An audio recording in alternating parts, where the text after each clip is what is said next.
Shop పెట్టక్కర్లేదు, current bill కట్టక్కర్లేదు. అటువంటిది ఏదైనా ఉందంటే ఓన్లీ మనకి ఇస్తే తప్ప నువ్వు ప్రపంచం మొత్తం ఎలుక్కున్నా ఆయన అన్నట్టుగా నువ్వు ఇంటి దగ్గర బిజినెస్ అయితే వద్దురా బాబు, నువ్వు లాస్ అయిపోయినావు అనుకో, ఇది ఏకం మళ్ళీ అప్పు కింద అయిపోద్దని చెప్తాను. అందుకే ఏంటంటే మనం ప్రతి వారము 3 ఆలోచించాలి.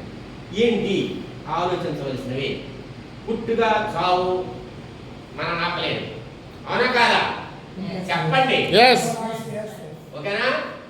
ఈ పుట్టుగా చావు మధ్యలో ఉండేటటువంటి జీవితమే ఏమి నువ్వు ఎలా వినియోగించుకుంటావు అది నీ ఇష్టం. That is choice, your choice. దాన్ని సంతోషకరంగా హాని, బాధ, దుఃఖము ఏమీ లేకుండా నువ్వు సంతోషంగా అనుభవించడానికి నువ్వు ప్లాన్ చేసుకొని అనుభవిస్తావు. లేదు దుఃఖము, చికాకులు, అప్పులు, బాధలతో అనుభవిస్తావు, మన ఇష్టం. ఏంటి మనం ఒక కుటుంబం పెళ్లి చేసుకొని జాగ్రత్తగా